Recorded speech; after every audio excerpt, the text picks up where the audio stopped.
There is a moment, brief, almost imperceptible, when a person walks into a room and something shifts. Not the room. The room stays exactly as it was. What shifts is the attention of everyone already inside it. Some people produce this effect without trying. Others spend considerable amounts of money attempting to manufacture it. And the distance between those two things is the entire subject of what follows. Luxury, as most people encounter it for the first time, arrives as a visual experience. They see the bag, they see the shoe, they see the label folded just so against a collar, or the monogram repeating itself across a surface like a quiet anthem. And the natural human response, deeply understandable, almost innocent in its honesty, is to believe that acquiring the object will transfer the effect, that wearing the thing will produce the feeling, that the outside, changed sufficiently, will alter something interior. It does not work this way. It has never worked this way. And yet the belief persists, generation after generation, in every city, in every income bracket that has recently expanded, in every person who stands in front of a mirror holding something expensive and waits for transformation to arrive. What arrives instead is something more complicated. The first thing that happens when someone enters this world without the vocabulary to read it is that they overcommit. They arrive fully. They arrive completely. Every piece they wear announces itself. Every surface participates in the declaration. The watch speaks. The belt responds. The shoes conclude. And the total effect of all this speaking is paradoxically a kind of silence. Not the elegant silence of restraint, but the loud silence of a room where everyone is talking at once and no one is being heard. The people who have lived inside luxury for a long time, who were born into rooms where these objects were simply objects, neither charged with meaning nor desperate for recognition, they tend to dress in a way that feels almost careless. Almost.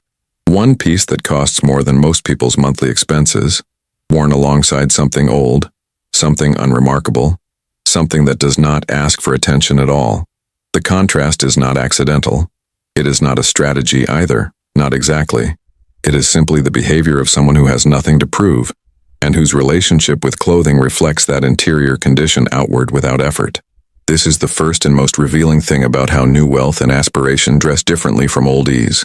The presence or absence of effort made visible. One wears clothing. The other is worn by it. There is a particular kind of purchase that functions less as acquisition and more as declaration. The object that is chosen not because it suits the person, but because it suits the statement the person wishes to make about themselves to others. This is not a moral failure. It is a deeply human impulse, to use external signals to communicate internal elevation, to let the world know through surface that something has changed, that a rival has occurred, that the person standing here now is not the same person who stood somewhere else before. But clothing as declaration has a structural problem. Declarations require an audience. And audiences, particularly the audiences that exist within the world of genuine luxury, are not reading the labels. They are reading something far more difficult to manufacture. They are reading ease. They are reading the quality of someone's stillness, the way a person occupies a chair, the pace at which they move through a space, the degree to which their clothing seems to have forgotten it is being worn. A garment worn with anxiety cannot hide the anxiety. The fabric does not change what lives beneath it. It amplifies it. This is the great and terrible irony of using clothing to perform a confidence that does not yet exist internally. The performance is always visible to the people whose recognition you are seeking, and invisible only to the people who are not looking closely enough to matter. There is also the question of proportion, not in the tailoring sense, though that matters enormously, but in the conceptual sense.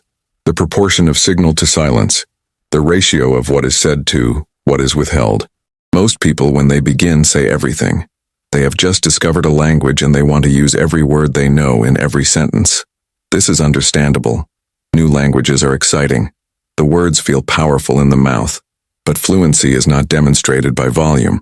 Fluency is demonstrated by knowing which words to leave out, by understanding that the pause carries as much meaning as the phrase, by recognizing that the most sophisticated speakers of any language are often the quietest ones in the room because they have nothing left to demonstrate. In clothing, this translates to restraint, not poverty of imagination, but precision of it, the decision to remove rather than add, the understanding that a single thing worn with complete authority communicates more than 10 things worn with enthusiasm. The wardrobe that has been edited until only the essential remains is not a small wardrobe. It is a concentrated one. And concentration, in any form, produces a different quality of attention than diffusion does.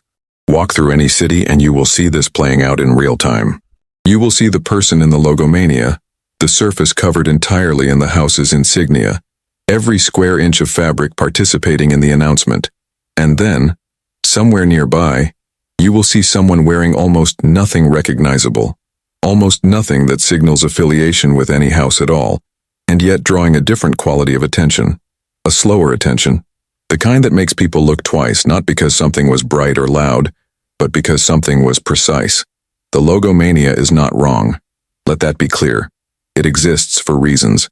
It serves a function within a certain economy of status communication, particularly in contexts where the audience shares the visual literacy to decode the specific signals. But it is a different conversation than the one that happens when clothing is stripped of its loudest identifying markers and must communicate through something else entirely, through cut, through weight, through the quality of a shadow falling across fabric, through the way a sleeve ends at exactly the right moment on a wrist. These two things are not in competition. They are simply different languages, spoken to different rooms for different reasons. The mistake is not choosing one. The mistake is not knowing which one you are speaking and why, and whether the room you are standing in understands what you think you are saying. Identity is a project that most people undertake without realizing it is a project. They believe themselves to be simply being, when in fact they are constantly constructing, selecting, discarding, emphasizing, softening. Clothing participates in this construction so intimately, so continuously, that most people have ceased to notice the participation. They dress in the morning on a kind of autopilot, reaching for what feels right without examining what right means or where the feeling comes from. The person entering luxury fashion for the first time disrupts this autopilot. Suddenly they are making conscious decisions where before there were habits. Suddenly each choice carries weight. And because the weight is felt so acutely, the choices tend toward the emphatic, toward the piece that cannot be ignored, toward the object that does the most work on their behalf in the shortest amount of time. This is exhausting for the clothing. Objects asked to carry too much meaning tend to collapse under it. They stop being garments and become arguments. And an argument worn on the body produces a specific kind of social fatigue in the person wearing it, who must maintain the argument's internal logic, and in the people observing it, who feel the effort behind the surface even when they cannot name what they are feeling. There is a quality that certain people possess that has no precise name in English, though French comes closer with something like aisance, an easiness, a natural fluency in the physical world, a comfort with the self that reads outward as effortlessness. People with this quality tend to make clothing look better than it is. They wear inexpensive things beautifully. They wear extraordinary things without being overwhelmed by them. The clothing exists in relationship to them, not as a substitute for them.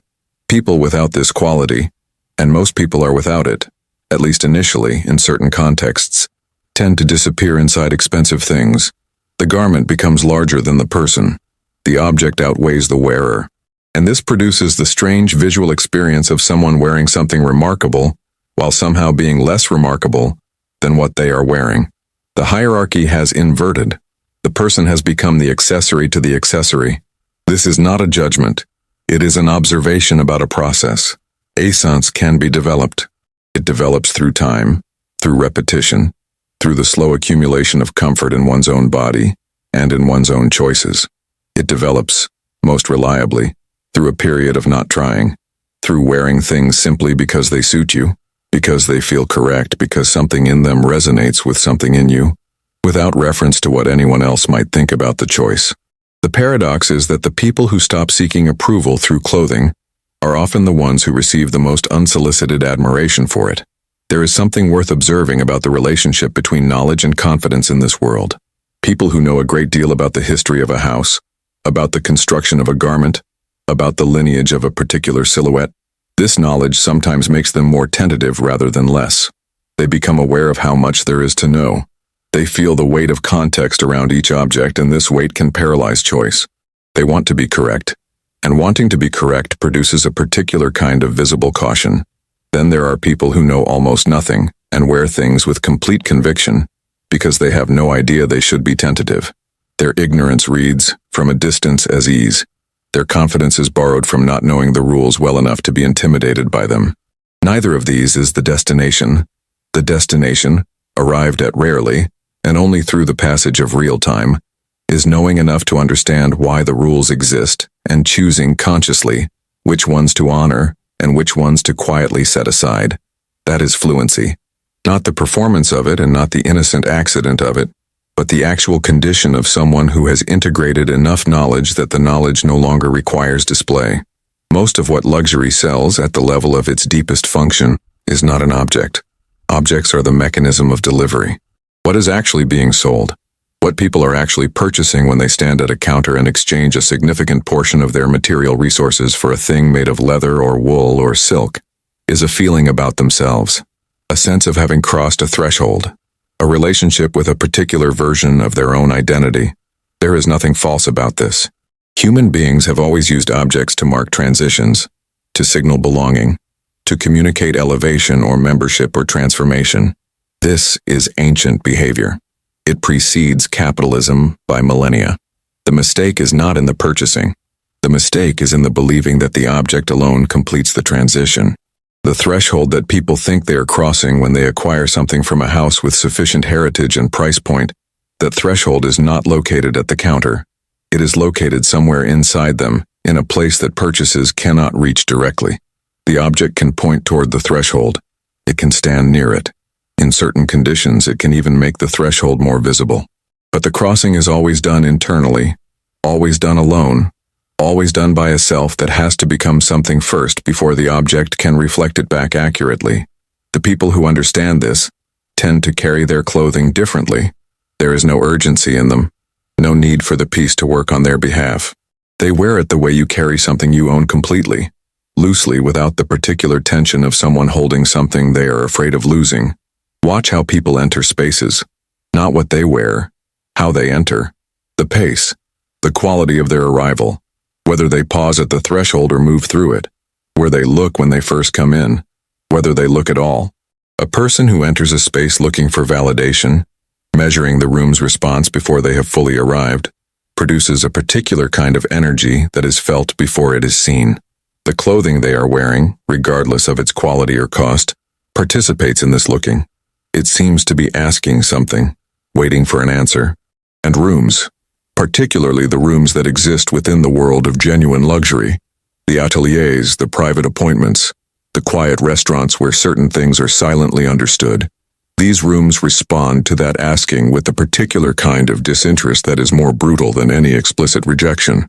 The person who enters the same space without asking anything, who moves at their own pace, who carries their attention inward rather than distributing it outward in search of response, that person is met differently. The room offers itself rather than withholding itself. The attention that was previously unavailable becomes suddenly, quietly available. This is not about arrogance. Arrogance is another form of asking. It is asking the room to agree with your superiority, and it has the same energetic quality of need that insecurity does, just pointed in a different direction. What is being described here is simpler than arrogance and rarer than confidence. It is sufficiency, the quality of a person who requires nothing from the room because they have arrived complete, in possession of themselves, carrying their own atmosphere. The great houses have always known this, in the way that institutions built on long observation tend to accumulate knowledge they cannot fully articulate. They know that their most powerful clients are often the least demonstrative ones, that the people who spend the most tend to speak the least about what they are spending.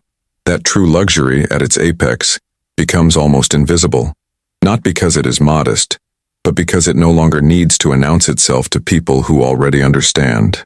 This is why the most refined expressions of any house's work tend to occur at the level where branding recedes, where the logo, if present at all, is placed somewhere that requires closeness to read, where the garment communicates entirely through the quality of its making, through the way it hangs, through the density of the fabric, through the invisible hours of labor contained inside a seam that no one will ever examine closely except the person who made it and the person whose body it was made for. This is also why those expressions are so frequently misunderstood at first encounter. They look like nothing. They look like something your grandmother might have owned, or something found in an ordinary shop on an ordinary street, until you touch them, until you put them on, until something happens in the relationship between the object and your body that you cannot quite explain but cannot ignore, a quality of rightness that has no visual component, that cannot be photographed, that exists only in the direct experience of wearing. That quality is what people are actually seeking, whether they know it or not, when they first enter this world. And it is the last thing they find, because it cannot be located through searching. It reveals itself only when the searching has stopped. There is a version of taste that is learned quickly and worn loudly. It is identifiable. It has a particular smell, of recent acquisition, of still-forming certainty, of knowledge accumulating faster than wisdom. There is nothing wrong with this version. Everyone who develops genuine taste passes through it, usually without knowing they are passing through it, usually convinced that they have arrived. Then there is the version that comes after the period of accumulation, after the phase of demonstration, after enough time has passed that the clothing has stopped being a project and started being simply what you wear, an extension of how you think, how you move, who you have become through the long and largely invisible process of deciding, again and again, what matters to you and what does not. This second version is quieter. It is slower in its movements. It occupies less visual space while somehow being more present. It makes no argument. It raises no hand to be recognized. It simply exists in the room with a kind of density that is not aggressive, not performing, not seeking, simply there, in the way that objects of genuine quality are there, solid, unhurried, unconcerned with whether you have noticed. The people who dress best in the deepest sense of that word are usually thinking about something else entirely. Their attention is somewhere else, in the conversation, in the thought, in the quality of the light through a window. The clothing has become background for them. Not unimportant background, not neglected background, but background in the way a well-composed room is background. Present, considered, arranged with intelligence, and then released.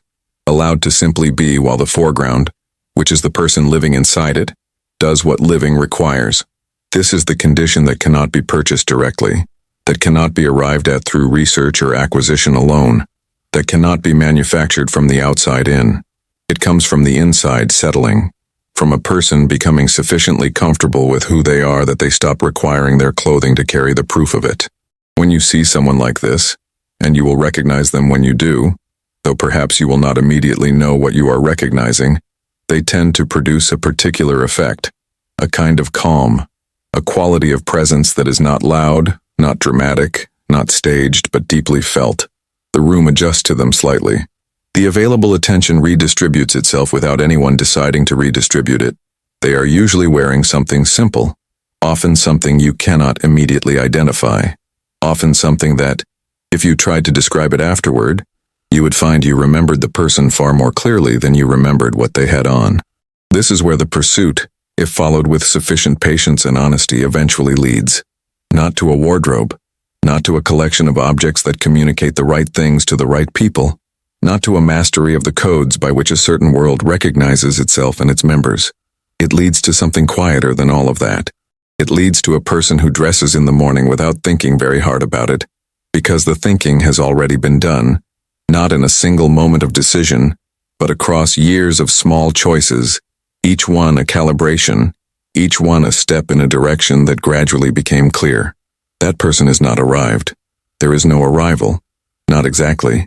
The condition is not a destination but a quality of movement, a way of passing through the world that carries itself lightly, that does not require the world's agreement to maintain its velocity, that knows what it is and what it chooses and asks nothing further of anyone. Some people develop this young through luck or environment or some native quality of self-possession that defies explanation. Most people develop it slowly, through the long friction of wanting and acquiring and discovering that the wanting did not disappear with the acquiring, and gradually, eventually, learning to look elsewhere for what the objects could not provide. And somewhere in that looking elsewhere, the objects stop being burdens and start being pleasures.